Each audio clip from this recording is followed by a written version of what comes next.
जो कहानी हम सुनने जा रहे हैं वो है यशपाल की प्रतिष्ठा का बोझ। समझ लीजिए उसका नाम केवल चंद था। केवल चंद को अपने ही शहर अंबाला में मिलिट्री इंजीनियरिंग सर्विस के दफ्तर में नौकरी मिल गई थी। 1946 में भत्ता मिलाकर 85 रुपए की नौकरी मिल जाने से संतोष हुआ। अंबाला में उसका अपना छोटा सा मकान था। 1986 में जब सब चीज़ों के दाम चौगुने हो गए तो 105 रुपये माहवार मिलने पर भी हाथ खाली रह जाते थे। कुछ बनता ही नहीं था। सफ़ेद पोशी निभाना भी संभव नहीं हो पा रहा था। अंबाला के मिलिट्री इंजीनियरिंग सर्विस के कुछ लोगों ने आंदोलन चलाया कि भाई उनका महंगाई भत्ता बढ़ना चाहिए, उन्हें क्वार्टर मिलने चाहिए, उनके साथ सम्मानपूर्ण व्यवहार होना चाहिए। केवल चंद भी इस आंदोलन में सम्मिलित हुआ। इस आंदोलन का परिणाम यह हुआ कि आगे बढ़कर बात कहने वाले लोग बर्खास्त हो गए। अब केवल चंद के घर की अवस्था कुछ खराब थी। पिता की मृत्यु हो चुकी थी, बूढ़ी माँ को दमा था। कुछ ही महीने पहले उसका विवाह हुआ था, परंतु पत्नी आते ही बीमार पड़ गई थी। रहने का मकान अपना था, परंतु महाजन के यहाँ गिरवी। उसने आंदोलन में भाग लेने के लिए माफ़ी मांग ली। वह नौकरी से बर्खास्त तो नहीं हुआ, परंतु उसका तबादला लखनऊ कर दिया गया। केवल चंद लखनऊ में रहने लायक जगह ढूंढते ढूंढते शहर भर की सड़कों, बाज़ारों, गलियों, मोहल्लों और आहातों से परिचित हो गया।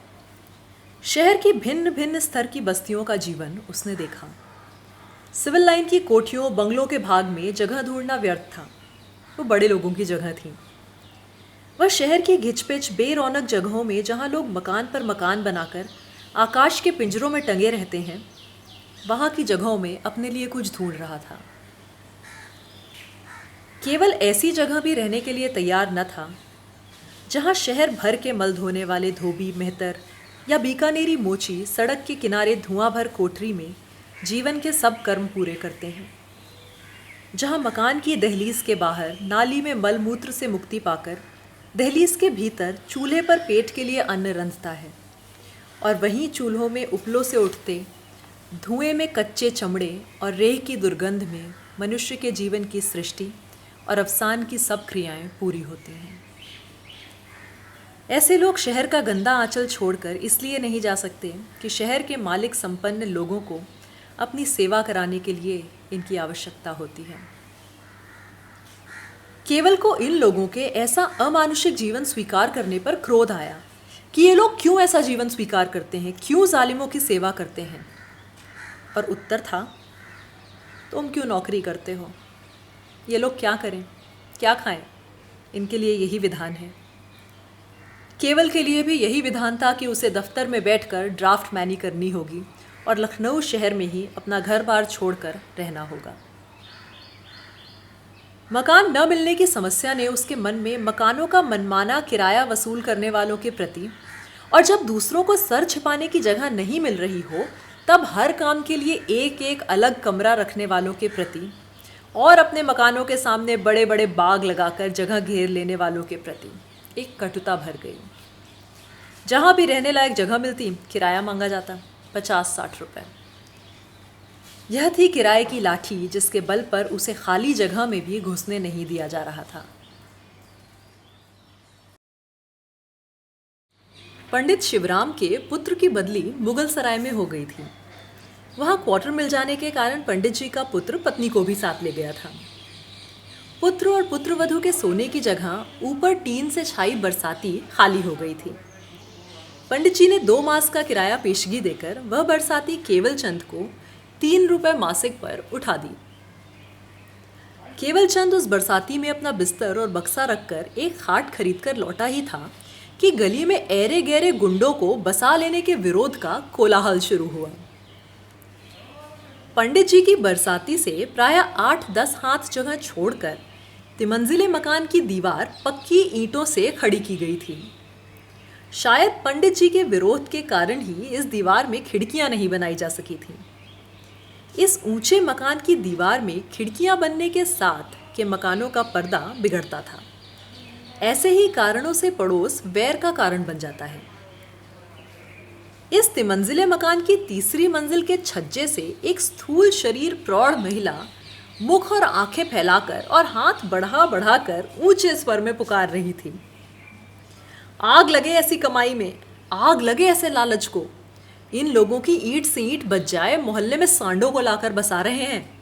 मोहल्ले की बहू बेटियों के पर्दे और इज्जत का कोई ख्याल है? तंग गली की दूसरी ओर के मकान की खिड़की से भी एक सांवली दुबली पतली सी प्रौढ़ा बोल उठी। न जाने न बूझे गली में लौटे भरे जा रहे हैं। अपनी बहू को तो कमाई के लिए परदेश भेज दिया, दूसरों पर आफत कर रहे हैं। सीधा खाने वालों की जात को इज्जत का क्या ख्याल? पैसों पर जान देते हैं। अरे आग लगे ऐसे लोभ को। इस विरोध के बाद महिला ने गली में बरसाती के सामने खुली अपनी खिड़कियां भीषण आहट से बंद कर दी। बाईं ओर के मकान से भी विरोध हो रहा था। भगवान के इजालस में होती इस फरियाद पर एक तरफा डिग्री हो जाने की आशंका में पंडिताइन भी अपने दरवाजे पर आकर खड़ी हो गईं। वस्त्रहीन सीने पर एक हाथ से धोती का आंचल खींचे, दूसरी बाह फैलाकर पंडितानी दुहाई देनी शुरू करी। अपने मकानों में 4-4 किराएदार भर रखे हैं। दूसरों को 2 पैसा आता देखकर जिनके कलेजे में आग लगे, उनको भगवान जाने। इन्हीं कर्मों से तो इनकी जवानी रांड हुई जाती है। दूसरों का पैसा खाकर जो भाग गया है, वो कभी जिंदा ना लौटे है। पंडितानी ने तिमंजिले मकान की मालकिन खत्राणी के अपकर्मों का भी प्रचार आरंभ किया। सामने गली पार के छज्जे में एक बहू कुछ उधेड़बुन कर रही थी। उसने उठकर पर्दे के लिए जंगले पर एक चादर डाल दी। बाईं ओर के मकान में से एक बाबू हाथ में छतरी लिए दफ्तर जाने की पोशाक में बाहर निकले। पान का बीड़ा भरे मुंह से उन्होंने कलह करती स्त्रियों को आश्वासन दिया कि भैया पंडित को लौटने दो, सब पूछताछ हो जाएगी। गृहस्थों के मोहल्ले में ऐरे गहरे लोगों का बसना कैसे हो सकता है? अकेले रहने वालों के लिए बाजार में बैठकें हैं, होटल हैं, सब हो जाएगा। केवल चंद को स्वयं दफ्तर जाने की जल्दी थी। इस विरोध से उसके हाथ पैर उलझ रहे थे। वो कुछ ना बोला। कोठरी में ताला लगाकर सर झुकाए गली में जा रहा था। खत्राणी ने उसे लक्ष्य करके विरोध का स्वर और ऊंचा कर दिया। संध्या समय केवल चंद संकट को जितनी देर हो सके उतनी देर टालने के विचार से विलंब से मकान में लौटा। अपनी सज्जनता के प्रति विश्वास पैदा करने के लिए वह गली में आते जाते आंखें नीचे किए रहता। खत्राणी अब भी प्रतीक्षा में छज्जे पर खड़ी थी। केवल को देखते ही उसने सुबह से स्थगित संग्राम की ललकार से गली को गुजा दिया। इस ललकार से पंडितानी भी बाहर निकल आई और खत्राणी के कुकर्मों का विज्ञापन कर उसका इतिहास बखानने लगी। केवल चंद उर्दू और किताबी हिंदी जानता था। लखनऊ की स्थानीय बोली समझने में उसे उलझन हो रही थी, परंतु इस पहली ही संध्या उसे अपने पड़ोसियों का पर्याप्त परिचय मिल चुका था। अंधेरा हो जाने और सब मकानों में रोशनी जल जाने पर केवल ने भी केवल एक मोमबत्ती जलाई। नारी युद्ध का कोलाहल कुछ समय पूर्व दब चुका था। नीचे गली से पुकार सुनाई दी, ए नए बाबू साहब, जरा नीचे तशरीफ लाने की तकलीफ गवारा करें। गली में पुरुषों का एक प्रतिनिधि मंडल उपस्थित था। कोई प्रश्न किए बिना उन लोगों ने गृहस्थों के मोहल्ले में अकेले पुरुषों के आकर रहने के अनौचित्य पर अपना मत प्रकट कर दिया। केवल चंद पंडित को अपना परिवार ले आने की बात कह चुके थे। वही आश्वासन उसने इन लोगों के सामने भी दोहराया कि 3-4 दिन की छुट्टी मिलते ही वो परिवार को यहाँ ले आएगा। इस पर उसके जात पात, वंश और घर की पूछताछ हुई और प्रतिनिधि मंडल उसे सबकी इज्जत का ख्याल करके शीघ्र ही स्त्री पुत्र को ले आने की नसीहत देकर अपने अपने घर हुआ। केवल ने खाट पर लेटकर विश्राम की सांस ली। परिवार को ले आने का आश्वासन तो उसने दे दिया था, परंतु 2 खाटों के क्षेत्रफल के बराबर जगह में पूरे परिवार को कैसे बिठाएगा? और छोड़ के आए तो किसे? चूल्हा कहाँ बनाएगा? जीने पर से पानी ढोते ढोते उसकी जान तबाह हो जाएगी। पुरुषों के संतुष्ट हो जाने पर भी नारी समाज में विरोध का आंदोलन बिल्कुल दबा तो नहीं था, विशेषकर तिमंजिले मकान के ऊपर वाले छज्जे से। परिणाम प्रायः स्त्रियों के कलह में होता और केवल गली के इतिहास के रहस्यों का ज्ञान बढ़ाता रहता। उसे मालूम हो गया था कि पंडित के मकान से लगता तिमंजिला मकान विधवा खतरानी का है। इसमें 2 किराएदार रहते हैं। खतरानी 2 ही संतान के बाद 20-21 बरस की आयु से विधवा है। उसकी लड़की मर चुकी है। लड़का कम उम्र में ही सट्टा खेलने लगा है। खतरानी के 2 और मकान भी हैं। लेनदारों को उसने अंगूठा दिखा दिया है। चुपके चुपके गहना रखकर रुपया सूद पर देती है। हाँ, पर बहू उसकी बड़ी सुंदर है। वह सास से 2 कदम आगे ही है। सास उसे कहीं यहाँ जहाँ आने नहीं देती। खुद शहर में गश्त करती है, पर बहू को घर में छोड़कर ताला लगा जाती है। विरोध का पहला उबाल बैठ चुका था। केवल चंद के आ जाने से पड़ोस के मकानों में सुरक्षित नारी सौंदर्य के प्रति आशंका का जो कोहराम बचा था, उसने केवल के मन में केवल उत्सुकता जगा दी थी कि भाई यहाँ रहता कौन है। अब गली के लोग केवल को सहने लगे थे। पड़ोसी उसे अपने कार्ड पर राशन और चीनी ला देने के लिए कहने लगे। दूसरी सहायता भी लेने लगे। अब वो कुछ तांग छांग भी करने लगा था। सामने के मकान की खिड़कियां अब उतनी सख्ती से बंद न रहती थी। खतरानी के मकान में स्त्रियां छज्जे के जंगले पर भीगी धोतियां सुखाने के लिए फैलाने आती तो केवल की खिड़की की ओर भी एक नज़र डाल ही देती थी। बीच की मंजिल की बंगालिन आंचल अस्त व्यस्त होने पर भी बिना झिझके छज्जे पर बैठी तरकारी छीलती रहती। यूं दिखाई दे जाने वाली स्त्रियां प्रायः पीली, सांवली और मुरझाई सी होती। अलबत्ता सामने के मकान में बहू की आंखें बड़ी नशीली थीं और उसका चेहरा भी खासा नमकीन था। केवल को इधर उधर देखने की विशेष रुचि न होती थी। कहीं दृष्टि जाने पर वह वितृष्णा से मुस्कुरा देता कि बस क्या इसी के लिए इतना हंगामा था।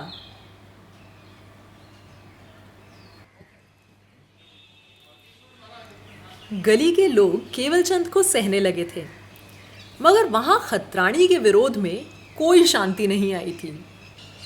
वह पड़ोस की और अपने किराएदारों की बहुओं को पंजाबी आदमी की आशंकामय उपस्थिति से सतर्क करती रहती।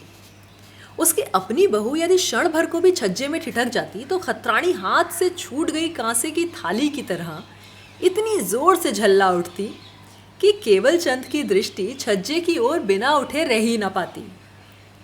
अब दृष्टि उधर जाती तो टिक भी जाती। बहू की दृष्टि से ओझल हो जाने पर केवल के हृदय में एक गहरी ठंडी सांस उठती, जैसे मांस में से कांटा खींच लिया हो जाने पर एक धीमी धीमी सी पीड़ा होती रहती है। केवल चंद कवि हृदय तो ना था। खतरानी की बहू लक्ष्मी को देखकर उसे मेघों के बीच झांकते चांद, ओस से धुले चंपा के फूल, तालाब में लहलहाते कमल की उपमा याद ना आई। उसे जान पड़ा कि जौहरी की दुकान में डिबिया खुल जाने पर रुई में लिपटे किसी मोती पर उसकी दृष्टि पड़ गई हो।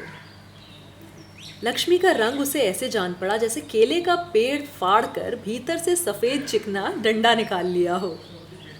उसकी बड़ी बड़ी काली आंखें चेहरे पर खूब चमकती थीं और माथे पर लाल बिंदी ऐसे जान पड़ती थी जैसे किसी ने हाथी दांत में लाल नग जड़ दिया हो।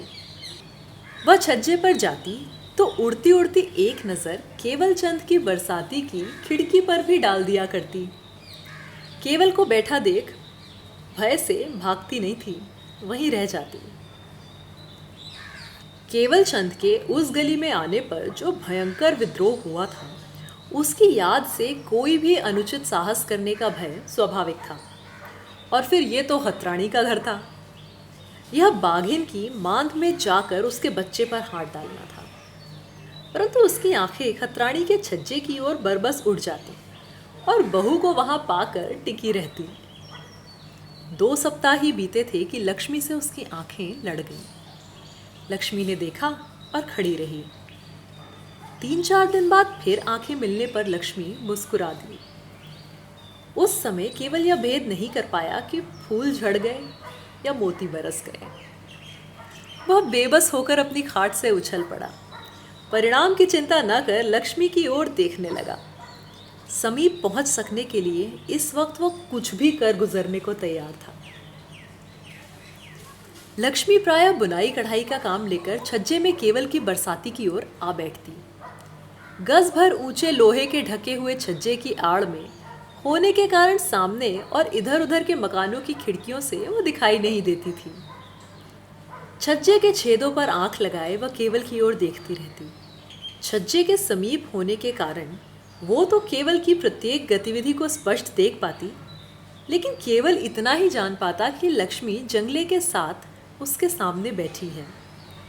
लक्ष्मी कभी ऊपर की खुली छत पर जाकर दीवार पर से कुछ फेंकने के बहाने झांक कर मुस्कान की एक झलक केवल को दिखा जाती और केवल तड़प कर रह जाता।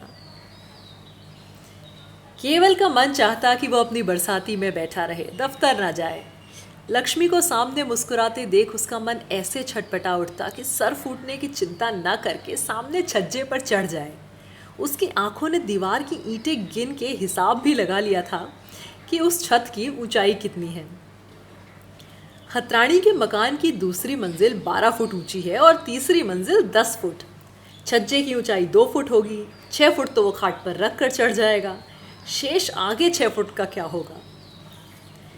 दफ्तर में ड्राफ्टमैनी करते समय खतरानी के छज्जों की बनावट ही आंखों के सामने चारों ओर नाचती रहती। नवंबर का महीना जा रहा था।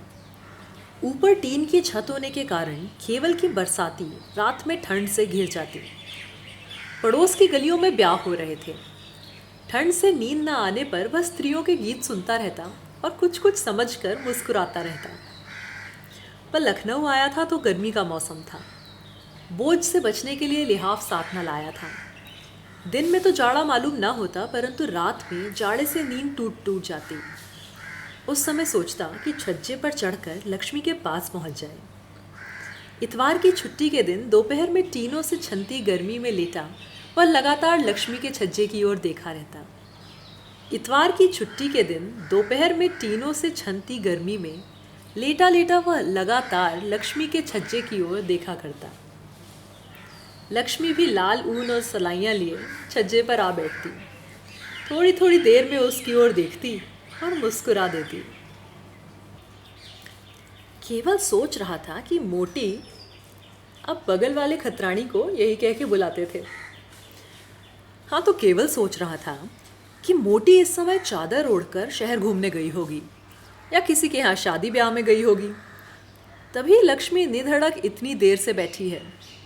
जीने में सांकल लगाकर गई होगी। वह छज्जे से जा सकता था। दोपहर थी, पड़ोस के सब लोग देख लेते। लक्ष्मी से पहले बात हो जाए तब तो हो, पर यह बात हो कैसे। केवल ने लक्ष्मी को दूर से ही कुछ बार देखा था। बात कर सकने का तो प्रश्न ही नहीं था, परंतु लक्ष्मी के प्यार में उसका शरीर और मस्तिष्क लथा जा रहा था। वह उस प्यार के लिए जोखिम उठाने तक को भी तैयार था। यह प्यार कैसा था? स्त्री पुरुष का प्यार, जिसका कारण केवल प्रकृति होती है। मंगलवार दफ्तर से लौटते समय वह कहीं कुछ देर के लिए रुक गया। होटल में खाना खाकर सूर्यास्त के समय गली में लौट रहा था कि उसने खतरानी और उसके पीछे बहू को धुस्से ओढ़े हाथों के प्रसाद के दोने लिए घर से निकलते देखा। लक्ष्मी से उसकी आंखें चार हुईं। उसने मुस्कुराए बिना दृष्टि नीचे कर ली। दुबली पतली हाथी दांत की मूरत लक्ष्मी केवल को दूर से जैसी दिखाई देती थी, समीप आने पर उससे 10 गुना और सुंदर नजर आई। जैसे लक्ष्मी के शरीर की सुगंध सांस में जा उसके हृदय में भर गई हो। उसका खून उबलने लगा। केवल चुपचाप अपनी बरसाती में चढ़ गया। सोचा, सास बहू अमीनाबाद में हनुमान जी के मंदिर जा रही हैं। वो लौट पड़ा और तेज कदमों से अमीनाबाद की ओर चल पड़ा। बाजार में कुछ ही दूर जाकर उसकी आंखों ने दोनों को ढूंढ लिया। उन्हें निगाह में रखकर वह बाजार के दूसरी ओर चलने लगा। मंदिर के बाहर प्रसाद और फूलों की दुकान पर बहुत भीड़ थी। सास ने बहू को ठेले धक्के से बचाने के लिए एक ओर खड़ा कर दिया और फूल लेने के लिए भीड़ में धंस गई। बहू माथे पर 4 अंगुल भर का आंचल खींचे मेहंदी से रंगी चंपई हथेली पर प्रसाद का दोना टिकाए एक ओर खड़ी थी। उसकी बड़ी बड़ी आंखें भीड़ पर तैर रही थीं। केवल सास को ताड़ने के लिए आंखें भीड़ की ओर रखे केवल लक्ष्मी के समीप बढ़ाया। बहू ने हल्के से होंठ दबा लिए। केवल धीमे से बोला, प्यार करती हो? लक्ष्मी ने आंखें झपक कर अनुमति दी। मिलोगी नहीं? बहू ने फिर आंखें झपकी। कब? आज रात अम्मा गीतों में जाएंगी। आए? हाँ, किराएदार हैं। छज्जे से आ जाऊं? बहू ने कह दिया। किराएदार जल्दी सो जाते हैं। केवल सास के आने से पहले ही वहां से टल गया। लौटकर केवलचंद दुविधा में था। खतरानी का जीना उसने देखा न था और छज्जे के चढ़ने में गिरने का काफी भय था। लौटते समय उसने आंखों ही आंखों में खतरानी के जीने का सर्वे किया और खाट पर बैठकर छज्जे की बनावट और दीवार के साथ लगे पानी के नल पर लगी कीलों की दूरी आंखों से नापता रहा। उसकी दृष्टि बराबर उसी ओर लगी थी। लक्ष्मी छज्जे पर दिखाई दी और उसने सर पर आंचल संभालने के बहाने से हाथ दिखाकर थोड़ा ठहरने का संकेत किया। केवल स्वयं भी दूसरी मंजिल में बत्ती बुझ जाने की प्रतीक्षा कर रहा था। इन कमरों के भीतर से छज्जे पर प्रकाश आ रहा था। सामने के मकानों में खिड़कियां सर्दी के कारण मुंदी थीं। केवलचंद बाहर अंधेरी रात के पाले में बेचैनी से घूम घूम कर प्रतीक्षा कर रहा था। घंटाघर से 9 का घंटा बजने पर दूसरी मंजिल की बत्ती बुझ गई। केवल ने 15 मिनट और प्रतीक्षा की। इस बीच लक्ष्मी कई बार छज्जे पर आकर घूम गई थी। केवल 9:15 बजे खाट से उठकर बाहर आया। खाट खतरानी के मकान की दीवार से खड़ी कर वह चढ़ने को ही था कि ऊपर से उसके सर पर कुछ टपका। केवल ने ऊपर झांका। अंधेरे में लक्ष्मी के गोरे हाथों ने अभी और ठहरने का संकेत किया था। केवल ने बिना आहट किए खाट उठा ली और भीतर जाकर छज्जे की ओर देखता प्रतीक्षा करने लगा। घंटाघर से 9:30 की टन सुनाई दी और लक्ष्मी ने संकेत किया कि आ जाओ। केवल की खाट दूसरी मंजिल की ऊंचाई में आधे से कुछ नीचे पहुंची, परंतु वह दीवार के सहारे खाट के ऊपर की पटिया पर पैर रखकर खड़ा हो गया। बांह उठाकर तीसरी मंजिल के जंगलों के नीचे छेदों में उंगलियां फंसा लीं और शरीर को ऊपर उठाया। लोहे के एक खंबे के मुंडेर पर पांव टिका लिया। इतना सहारा पाकर उसका दूसरा हाथ जंगले के सिरे पर पहुंच चुका था। वह उचक कर जंगले के भीतर जा पहुंचा। लक्ष्मी उसे बांह से थाम तुरंत भीतर ले गई। केवल को पसीना आ गया था, लेकिन उसका कलेजा धक धक कर रहा था। सांस धौंकनी की तरह चल रही थी, परंतु उससे भी अधिक उग्र थी उसकी चाह। उसने लक्ष्मी को बाहों में इतनी जोर से समेट लिया कि उसे अपने शरीर में ही समेट लेगा। वह उसके होठों को खा जाना चाहता था। सहसा जीने के किवाड़ों की साकल खनखनाकर गिरने की आहट हुई और किवाड़ खुल गए। दरवाज़ा खुलने से जीने की बत्ती का प्रकाश भीतर फैल गया। सास ने भीतर कदम रखा और आंखें व मुंह फैलाए हक्की बक्की खड़ी हो गई। सास ने जोर से चिल्लाने के लिए सीने में सांस भरा। केवल की बाहों में सिमटी लक्ष्मी बेसुध हो गई। केवल ने उसे वैसे ही फर्श पर गिर जाने दिया। आत्मरक्षा के लिए वह सामने खड़ी पुकारने के लिए तैयार सास पर टूट पड़ा। पुकारने के लिए खुले सांस के मुंह से शब्द निकल पाने से पहले ही केवल ने सास के भरे पूरे शरीर को बाहों में लेकर समीप पड़े पलंग पर डालकर ऊपर से दबा दिया। केवल ने सास का गला नहीं दबाया, परंतु अवस्था ऐसी थी कि सास चिल्ला भी ना सकती थी। सास ने दबे स्वर में विरोध किया कि है क्या करते हो। केवल के लिए विरोध को स्वीकार करना जीने मरने का प्रश्न हो गया था।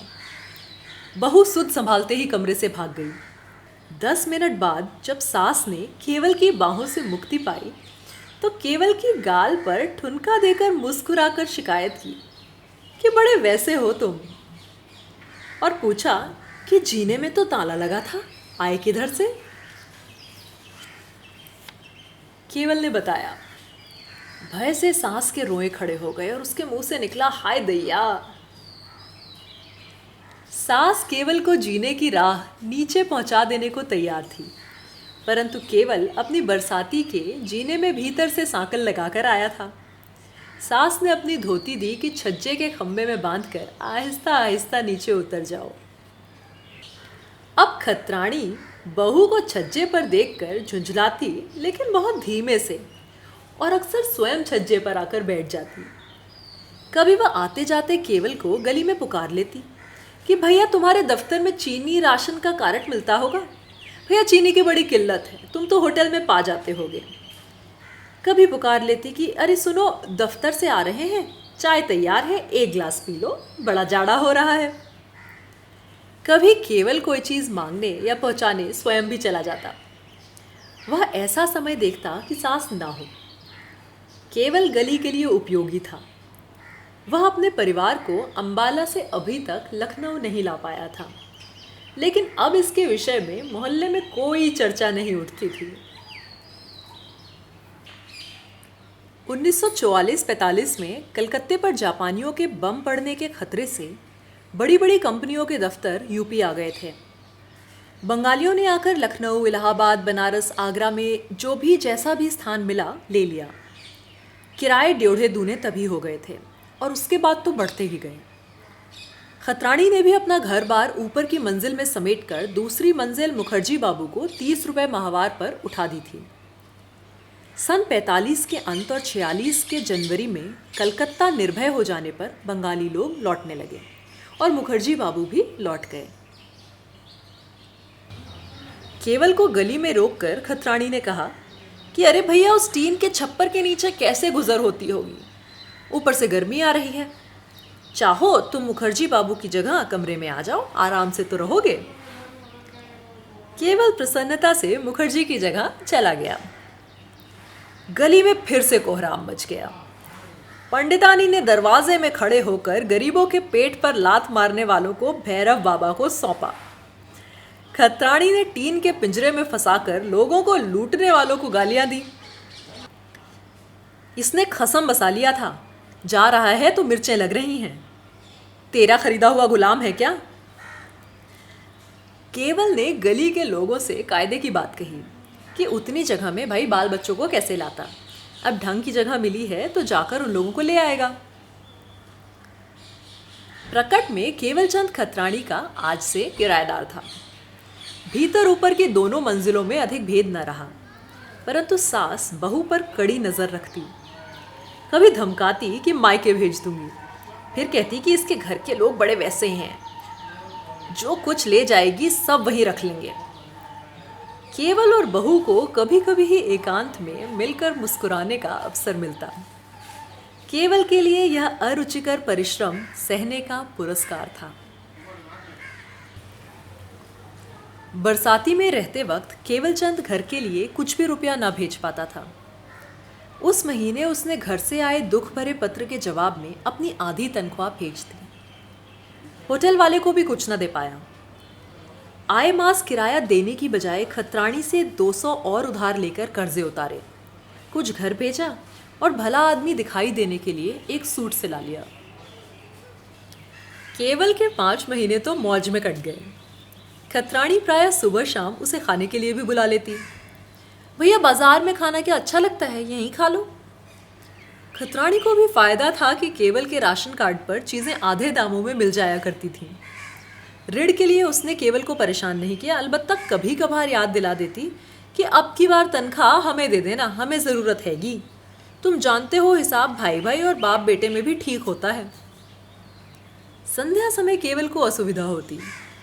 वह लक्ष्मी से बात करना चाहता और सास अपने भारी भरकम शरीर की आड़ में लक्ष्मी को छिपाकर डांट देती, अरे तू जाकर लेटती क्यों नहीं है, पराए मर्द के मुंह लगती है मुँह जली। 6 महीने बीत गए। खतरानी का स्नेह केवल को संकट मालूम होने लगा। सोचता कहीं दूसरी जगह कमरा ले ले। उसे अनुभव होता था कि वह बहुत कमज़ोर होता जा रहा है, परंतु क्या करता, यह उसकी मर्दानगी को चुनौती थी। रात 9-10 बजने पर भी यदि खतरानी सोने के लिए ऊपर न चली जाती तो वह घबराने लगता और बाहर छज्जे पर जाकर खड़ा हो जाता। अपनी पुरानी बरसाती को देखकर अक्सर सोचता कि शायद इससे तो पहले ही अच्छा था। केवल को छज्जे पर बहुत देर खड़े देखकर खतरानी मुंह में पान भरे धीमे से पुकार बैठती, भैया सोगे नहीं। केवल का जी चाहता कि छज्जे से धोती लटकाकर उतर जाए, जैसे एक बार जान पर खेलकर यहाँ चढ़ आने को लौटा था। जान पर खेलना अब जान का जंजाल हो गया था। लक्ष्मी भी अब उसे ऐसे लगने लगती थी मानो सुंदर चमकीला सांप हो। उससे भी कतराने लगा। दफ्तर जाते और लौटते समय वह प्रतिदिन सोचता, यदि वह अपने बिस्तर और बक्से के लिए ना लौटे तो क्या होगा। बिस्तर और बक्से का मूल्य खतरानी के कर्जे से अधिक तो ना है, परंतु अब गली में उसकी स्थिति दूसरी थी। लोग उसे संदेह और विरोध की दृष्टि से नहीं, परिचय और विश्वास से देखते थे। सलीके से पहने उसके सूट के कारण दफ्तरों के बाबू लोग उससे अपनेपन और समानता का व्यवहार करते थे। यह सब छोड़कर वह कर्जे के डर से भागने का कमीनापन करेगा, चोर की तरह गली में छिपता छिपता फिरेगा, मारा मारा फिरेगा। उसका शरीर निर्बल और मन उदास होता जा रहा था। कमर में दर्द रहता था, परंतु वह गली में जम गई अपनी सफ़ेद पोशी की प्रतिष्ठा के बोझ को निभाए जा रहा था।